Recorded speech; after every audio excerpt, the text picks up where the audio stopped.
All right, so Tom had a line in the instant reaction show. He was actually talking about Luther Burden, but he said, I know that Brock Bowers for Heisman is the craze, and it is kind of the craze. So I wanted to at least ask whether or not you all would give Brock Bowers a decent chance as the best individual offensive player on a team that is competing for the national championship. Do you see a path for Brock Bowers to win the Heisman Trophy? He can get to New York. That's the path. I don't think he can win. I don't think there's anything that can happen that can win. But as many people that are playing great, especially in the Pac-12, looks like there's multiple Heisman Trophy candidates. They're going to start to play each other. And just like their playoff hopes dwindle, so will their Heisman hopes. So yeah, I mean, I think he can. He did not have a Heisman moment, but he certainly had the kind of performance that you go back to and you say he was the most outstanding player on the field. Like he elevated his game and totally bailed Georgia out and kept them in the national championship picture in a way that would have been much more challenging if they had taken that loss. One of the problems is the lack of marquee games for Georgia this year, right? Because the schedule is so easy. I think you would need Brock Bowers to stat pad a lot more than he has been. And he really didn't do it that much in those early cupcake games. He's not in the top 15 right now in the Heisman odds. And I think that's for a reason. If you play a non-traditional position, you need to have like multiple marquee moments of where you're beating like legitimately good teams. You know, Charles Woodson with the punt return and the pick six, and also catching footballs, you know, as a receiver, you know, potentially like for some gadget stuff. I don't see it with Bowers. Right? Like, who's the marquee game on this schedule? Florida's fighting to make a bowl. Auburn's going to be fighting to make a bowl. Like, are we saying Kentucky is the marquee game? Like, you're going to have your Heisman moment at home as more than a 2-touchdown favorite against Kentucky? They'll be on national TV. I mean, it doesn't matter. But the opponents aren't respected. Like, but if they are struggling and he continues to bail, like, unfortunately, that's the path. The path for Brock Bowers to win a Heisman is that the offense is not good outside of giving the ball to Brock Bowers and having him go find matchup advantages and get yards after the catch. Like he got 79 yards after the catch against Auburn.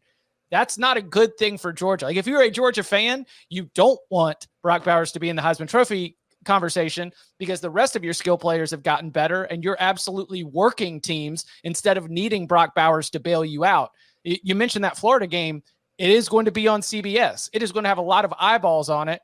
And what if Georgia messes around? And what if Florida, you know, with its strength at the line of scrimmage is able to keep that thing close so that he does have that moment? Like that's the knife that cuts both ways for me. If I'm a Georgia fan, if Brock Bowers is getting individual accolades, it's probably because the team is not playing up to expectations. You asked a question there. You said, what if Georgia messes around? I'm going to ask you a question. What if Georgia's not messing around? What if this is just what they are? What if this is who Georgia is? Because, Bud, you mentioned that Georgia's schedule is a hindrance to Brock Bowers' Heisman hopes, but it is a bonus to Georgia in 2023 because this team, I mean, it's, again, always in the context of Georgia. It's not as good as the team we saw the last 2 years. And I've seen a lot of Georgia fans complaining about Mike Bobo, which I think is just a go-to reflex.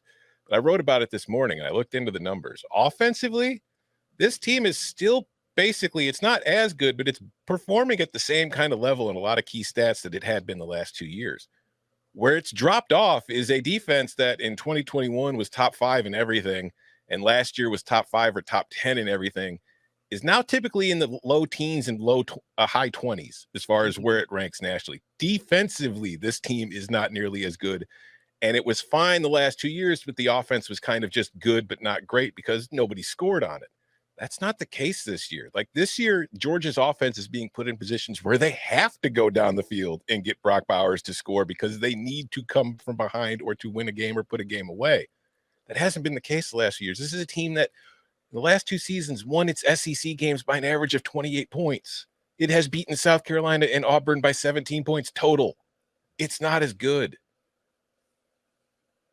Agreed. I think, personally, I think Beck's playing really well. I mean, ball comes out on time.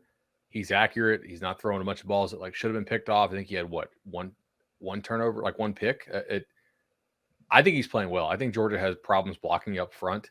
But look, if you use Bowers, because Bowers is basically a receiver, right? Like he's not a low effort blocker, but he's not a dominant blocker. He's not Darnell Washington. Yeah. He's not even in the top 30 nationally in receiving. We need to judge him as a receiver if that's what basically he's going to be used as. And I mean, he barely has 400 yards on the year. Like there's a lot of guys who mean more to their teams that have more. Who has a better chance to get to New York? Brock Bowers or a 7-5 Shedeur Sanders from Colorado? Shedeur Sanders. How long is Hunter out? I don't know, man. They still put up 41. So wait, you're saying that would help Shedeur, or you're saying that could get Travis Hunter there instead? Well, I'm saying if they go 7-5 and Hunter has an extended absence, then it helps Shedeur because you're not going to split votes. If Shedeur, if Hunter is recognized as the best player on that team, which I think he is by a mile, then he could potentially vote steal. This phenomenon is unlike. I think it was Tom had a ticket on Shedeur. I'm like, I don't think that bad of a play because when you have 900 voters, it is very like, who do they recognize? Who do they see?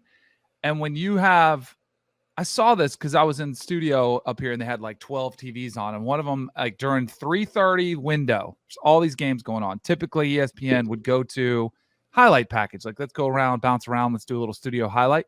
They aired the Colorado press conference in its entirety. They had Shedeur up there answering questions. Like, there is value in that, brand value in it, where I'm thinking, man, I mean, I didn't see Lincoln Riley comment on the game at all. It's just a phenomenon unlike thing we've ever seen. I think they better be careful this weekend. It is 120 to 1 right now.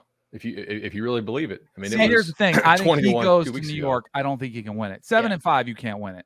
I said that when they were like a cash out.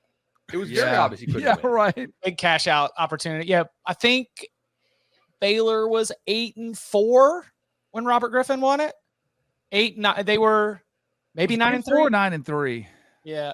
And not to like nitpick, because I do believe the core of your criticism is fair. But Danny, in that same block, they had like a 12-minute Zoom call with Mac Brown.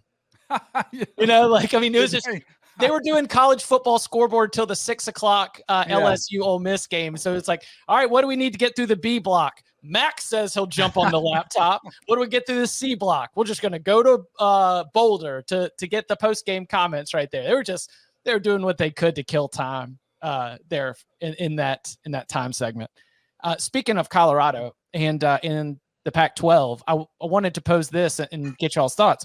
In the wake of USC messing around and letting Colorado back into the game, in the wake of Washington not really getting an upset scare, but certainly 31-24 does not make you feel great about what happened in the desert against Arizona.